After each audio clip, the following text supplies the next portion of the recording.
नमस्कार। उम्मीद है आप लोग स्वस्थ और सानंद होंगे। एलवीश यादव जो बहुत ही प्रसिद्ध यूट्यूबर हैं, गिरफ्तार कर लिए गए हैं और उनके ऊपर प्रतिबंधित पार्टियों में जाने, वैसी पार्टियां कराने और प्रतिबंधित नशे की सप्लाई करने का आरोप लगा है। ये दोनों आरोप इस तरीके के हैं कि उसमें जो है कई साल की सज़ा और कई लाख रुपए जुर्माने का प्रावधान है और सज़ा में भी कई साल की सज़ा हो सकती है। और जो धारा 120 भी लगाई गई है उनके केसों में, उसके आधार पर तो उनको 2 साल की सज़ा से लेकर उम्र कैद तक की सज़ा हो सकती है। ऐसा मामला सामने आया है। ये एलवीश यादव ऐसे यूट्यूबर है कि उनके बारे में बहुत ज़्यादा बताने की ज़रूरत नहीं है। और उसके बाद से जो बिग बॉस का जो पिछला सेशन था, उसमें वो जीतने के बाद वो काफ़ी फेमस हो गए थे। ये भी इसलिए सब लोग उनके बारे में, और मतलब आमतौर पे ऐसे लोग जो सोशल मीडिया पे या इन सब जगहों पे को देखते हैं और वहाँ पर रहते हैं, वो एलवीश यादव के नाम से नावाकिफ हूँ ऐसा बहुत कम है।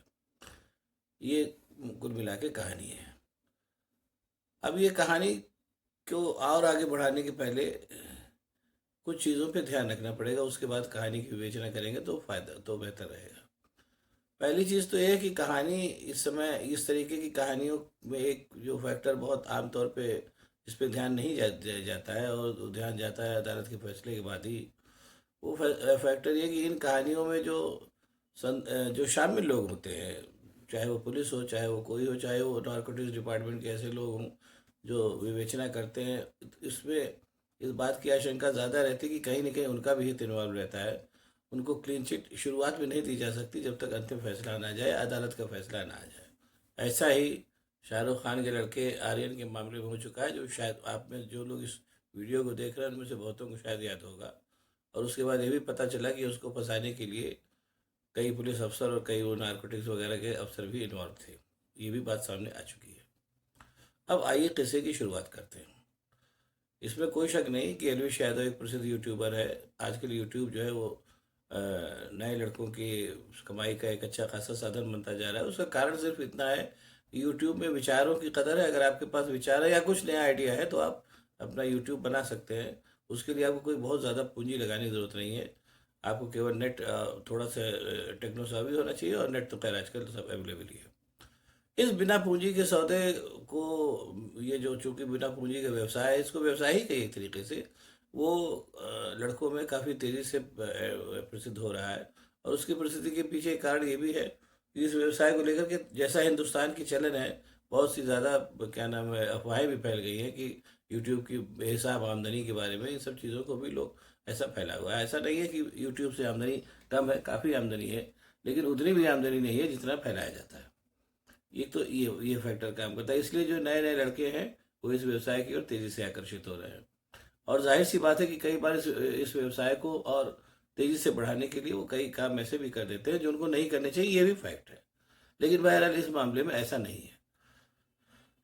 इस मामले में ऐसा इसलिए नहीं कहा जा सकता है कि अपने यूट्यूब के चैनल बनाने से लेकर के, अब अभी तक वो शायद 3-4 चैनल बना चुके हैं एलवीश यादव, उससे लेकर के अभी बिग बिग बॉस ओटीटी तक, जहाँ पे वो नंबर 1 आकर के बाहर हुए थे, तब तक एलवीश यादव के ऊपर से कोई बहुत गंभीर आरोप नहीं लगे थे।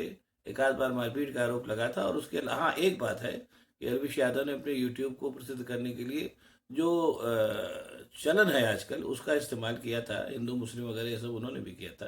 खैर ये अब आज की तारीख में कोई बहुत बड़ी बात नहीं है, क्योंकि आजकल ज़्यादातर लोग सफल होने के लिए कर रहे हैं। इवन मीडिया भी इससे अछूता नहीं है, तो इसलिए इसको उतना गंभीर वो नहीं माना जा सकता है। आरोप एकदम से लगा, और एकदम से लगने के बाद ये हुआ कि पहले पुलिस ने उनके ऊपर आरोप, उस रेव पार्टी की बात की, और उसके बाद ये हुआ कि उनकी पूछताछ की। एलविश ने भी जवाब दिया, और उस समय उसने कहा कि नहीं, मेरा ऐसे कोई लेना देना नहीं है। और पहली बार अब यहाँ से फिर कुछ थोड़ा सा दूसरा भी संदेश शुरू हो जाता है, क्योंकि जो पुलिसिया कार्रवाई होती है, मैं चूंकि पत्रकार रहा हूँ इसलिए थोड़ा बहुत मुझे भी जानकारी है कि पुलिसिया कार्रवाई में अक्सर पेश होता है। इसीलिए अदालत में भी कहा जाता है कि पुलिस में दिए गए बयान को अदालत जो है सच नहीं मानती है। अदालत के सामने जो बयान दिया जाता है, अदालत उसको सच मानती है। तो उसके बाद फिर पहली बार जब हरीश यादव गए पुलिस के सामने, तो वो बाकायदा वकीलों की फौज लेकर के गए थे। इसलिए उनको जो है उस समय तो कुछ नहीं हुआ, अपना बयान दिया, वो चले आए। और उसके बाद फिर जब दूसरी बार उनको बुलाया गया, तो अब जैसा जैसा सामने रिपोर्ट्स आ रही हैं कि उस पहले बयान में जब वो वकीलों की फौज के साथ गए थे तो ऐसा कुछ खास नहीं हुआ होगा जिससे उनके दिमाग में कोई संदेह होता। तो दूसरी बार जब वो अभी गए तो उनको एक दो लोगों के साथ अकेले चले गए और वहीं पर उनको जो है गिरफ्तार कर लिया गया और जेल भेज दिया गया। यानी यहाँ पर भी पुलिसिया कार्रवाई में थोड़ा सा संदेह मुझे दिखता है, पत्रकार होने के नाते, कि अगर इतना बड़ा मामला है और एलविश यादव बड़ा यूट्यूबर है और इतना तो समझदार वो होगा ही कि वो अगर इस केस की क्या नाम है गंभीरता से वाकिफ होता तो दूसरी बार भी वो बिना वकीलों के साथ न जाता, ये भी फैक्ट है। बहरहाल अब फिलहाल तो ये कि जो चीज़ें सामने आ रही उन्हीं पे बात की जाएगी। बहरहाल वो गिरफ्तार हो गया और उसके ऊपर आरोप मतलब लगा दिए आरोप। अब फिर एक यहाँ से एक दूसरा मामला सामने आता है कि गिरफ्तार होने के बाद जो भी साक्ष्य जो भी रहे होंगे उनके अफसरों के पास, पुलिस अफसरों के पास, वो उन्हें अदालत में दिया और अदालत ने उसको 14 दिन की न्यायिक रिमांड में भेज दिया जेल में। वहां से फिर पहला बयान आया कि हाँ क्या नाम है उसने मतलब अपने अपने ऊपर जो आरोप है ऋषि यादव ने उनको कबूल किया। यहाँ से फिर एक संदेह पैदा होता है, जो कि पुलिसिया कार्रवाई जिससे थोड़ा बहुत मैं भी वाकिफ हूँ। हिरासत में जो बयान दिया जाता है उसको भी लेकर के अदालत जो है, जैसे मैंने बताया कि पुलिस के सामने दिए गए किसी भी बयान, कोई भी बयान अदालत में मान्य नहीं होता। हाँ, पुलिस अपने थ्योरी को गढ़ने के लिए और अपने केस को मजबूत बनाने के लिए अक्सर इसका इस्तेमाल करती है कि हिरासत में लेकर के बयान लेती है ताकि चार्जशीट तैयार करके मामला कम से कम अदालत तक तो पहुंचे, ये भी है। तो एलवीश यादव ने जो जो न्यायिक अभिरक्षा में जो ये बयान दिया कि हाँ उसने उसने उसने ये अपराध किया है, जो उसके ऊपर अभियोग लगाया गया है, तो इसलिए ये भी जो है बात अदालत में जाकर के कहाँ तक टिकेगी मैं कह नहीं सकता। अब एक बात इसमें और भी माननी चाहिए, ये भी फैक्ट है। मेरा ये कहने का ये मतलब नहीं है कि मैं कोई केस को लेकर के क्योंकि मैं भी उतना ही जाना हूँ जितना खबरों में छप रहा है। लेकिन हाँ, वहाँ इसमें एक बात और भी आनी चाहिए कि यूट्यूब के माध्यम से जो एक तरीके से आसान सी आय युवा लोगों को नसीब हुई है, उसके चलते बहुत से लड़के जो है इस काम में आए और सफल भी हुए हैं। और उसमें उनकी सफलता का पैमाना क्या है ये तो मैं नहीं कह सकता। कुछ सफल है, कुछ अतिशय सफल है, कुछ बहुत ज़्यादा सफल है। और उसी सफलता के हिसाब से वो अपना वो भी दिखा रहे हैं, कुछ लड़के गाड़ियां खरीद रहे हैं, कुछ कर रहे हैं। लेकिन बहरहाल ये तो जब पूरी जांच हो तभी कहा जा सकता है। लेकिन जैसा आपके क्या नाम है इनके इसके मामले में, एलविश यादव के मामले में, उसके माँ बाप से भी चैनलों ने बातचीत की तो उन्होंने कहा कि नहीं भाई, जो वो मकान बना रहे हैं वो मकान एक बात और बता दूं यहाँ पर, एलविश यादव के पिताजी प्रोफेसर है और उसके उनका जो है चूंकि वो उसी हरियाणा पश्चिमी उत्तर प्रदेश साइड के हैं, इसलिए उनकी ज़मीन, जैसा उन्होंने बताया कि उनकी ज़मीनों का अधिग्रहण हुआ था जिसके एवज में उनको एक बड़ा प्लॉट, जैसा आजकल होता है कि जब ज़मीनों का अधिग्रहण होता है तो उसके एवज में जो मुआवजा दिया जाता है वो तो दिया ही जाता है। उस एरिया में जहाँ वो ज़मीनें ली जाती है उस एरिया में एक बड़ा सा प्लॉट डेवलप करके भी दिया जाता है, जिसकी जितनी ज़मीन ली जाती है उसके हिसाब से। तो अखिलेश यादव के पिता ने कहा कि वो प्लॉट जिस पे वो मकान बना रहे हैं वो उसी क्या नाम है प्लॉट पर बना रहे हैं जो उनको मुआवजे के एवज में मिला। और ये भी बात है, चूंकि वो प्रोफेसर है इसलिए ऐसा नहीं है कि वो मकान बनाने लायक नहीं, ये भी उतना ही फैक्ट है। और नो डाउट इसमें पैसा भी लगा होगा एलविश यादव का। ये भी बहुत स्वाभाविक सी बात है, लड़का अगर कमा रहा है तो पिता के वेंचर में वो भी पैसा लगाता है, ये भी एक सही बात है।